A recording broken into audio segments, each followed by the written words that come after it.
दोस्तों नमस्कार, मैं हूं प्रदीप कुमार। आप देख रहे हैं पॉलिटिकल आइडिया। पॉलिटिकल आइडिया के आज के इस अंक में आप सभी दर्शकों का बहुत बहुत स्वागत है। दोस्तों एक कहावत है गाँव में ठीक है कि नया घर उठे पुराना घर गिरे।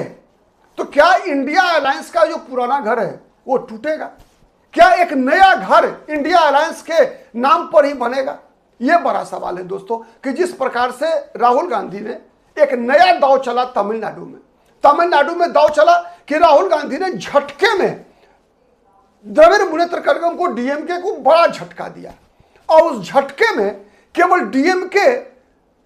कांग्रेस ने झटका अकेले नहीं दिया, बल्कि अपने साथ साथ इंडियन यूनियन मुस्लिम लीग, सीपीआई, सीपीएम, वीसी के सबको लेकर उड़ चली डीएमके को छोड़कर और चली विजय के साथ।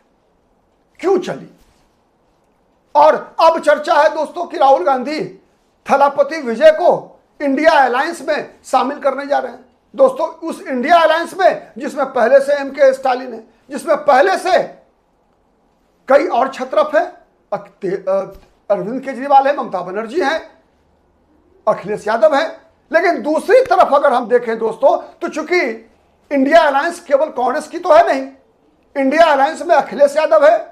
क्या अखिलेश यादव ने जिस प्रकार की सहानुभूति परिणाम आने के बाद स्टालिन और ममता बनर्जी के सामने प्रदर्शित की, क्या अखिलेश यादव इसके लिए तैयार होंगे कि एक साथ स्टालिन ने तो अपने आप को अलग कर लिया। स्टालिन ने तो लोकसभा स्पीकर को लिख कर दे दिया करीमोई ने कि हमारी सीटें कांग्रेस से अलग रखी जाए, संसद में बैठने की व्यवस्था हमारी लोकसभा राज्यसभा में अलग अलग कर दिया जाए, ये तो डिमांड कर दिया। तो दरअसल राहुल गांधी की रणनीति है क्या? यह समझिए दोस्तों, विजय इतना बड़ा खतरा राहुल गांधी ने क्यों उठाया? क्योंकि इसके कारण स्टालिन को छोड़ने के कारण राहुल गांधी से कहीं ना कहीं अखिलेश यादव नाराज हैं, राहुल गांधी से कहीं ना कहीं ममता बनर्जी भी नाराज हैं।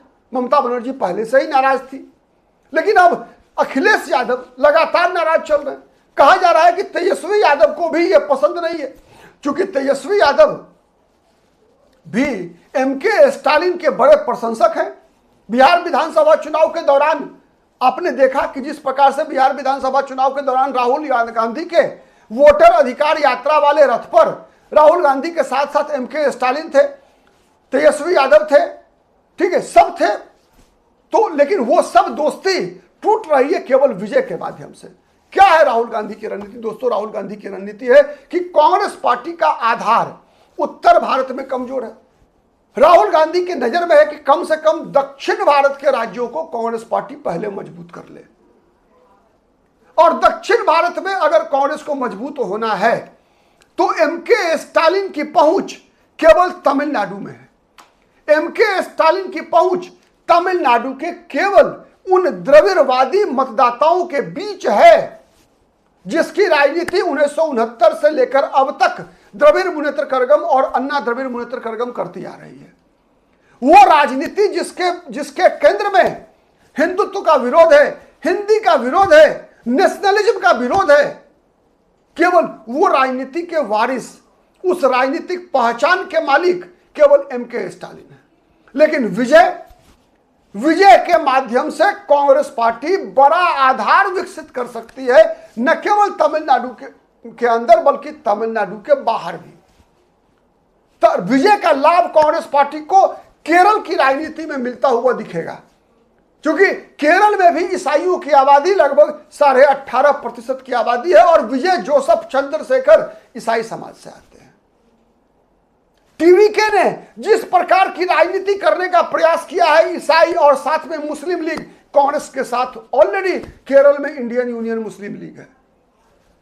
पिछले विधानसभा चुनाव में कर्नाटक में कांग्रेस पार्टी ने अपने गठबंधन में एसडीपीआई को कर्नाटक में एक सीट पर चुनाव लड़वाया था। पीएफआई का पॉलिटिकल आउटपुट है एसडीपीआई।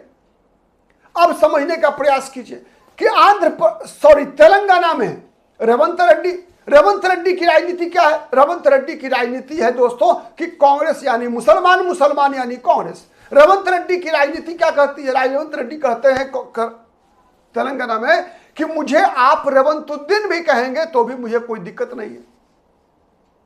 दोस्तों ये वो इलाका है जहां हर राज्य में एक सबसे कम मुस्लिम वोटर अगर कहीं है तो वो तमिलनाडु में है।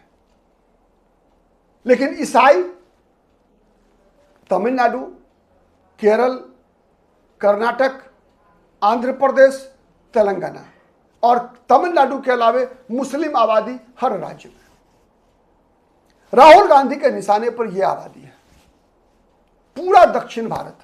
क्योंकि आज वर्तमान में देखा जाए दोस्तों तो अब कांग्रेस पार्टी केरल में सरकार में है, कांग्रेस तमिलनाडु में सरकार में है, कांग्रेस कर्नाटक में सरकार में है, कांग्रेस तेलंगाना, कर्नाटक, केरल, तमिलनाडु 4 राज्यों की सरकार में कांग्रेस पार्टी है।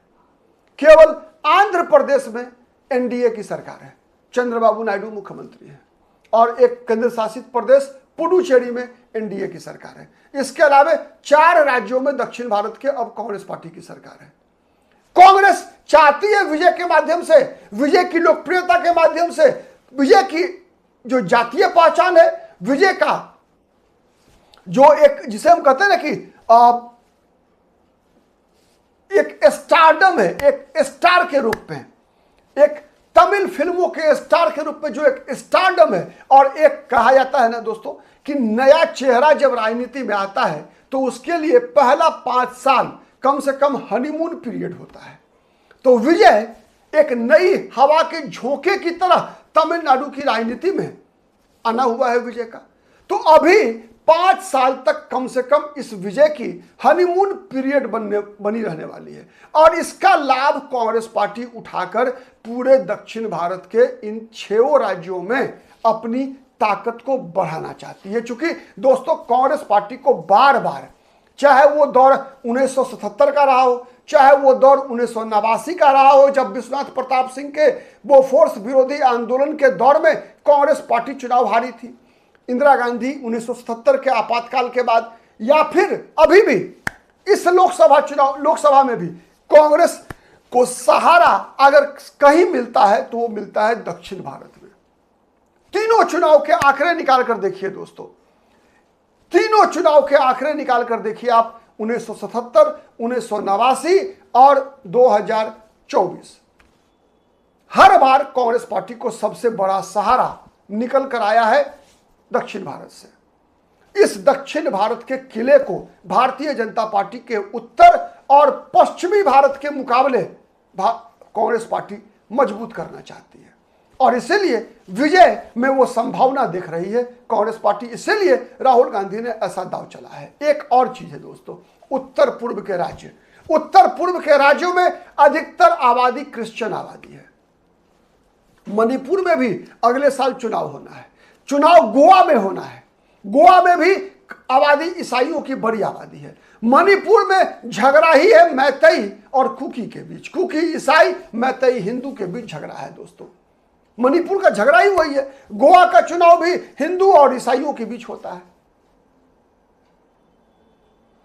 तो कांग्रेस दक्षिण भारत के इन राज्यों के अलावे गोवा, मणिपुर और उत्तर पूर्व में जहां भारतीय जनता पार्टी ने लगभग अधिकतर राज्यों में, यहां तक कि ईसाई मतदाताओं वाले जो राज्य हैं उन राज्यों में भी भारतीय जनता पार्टी ने सरकार बना ली है। यह कांग्रेस पार्टी के लिए चिंता की बात है।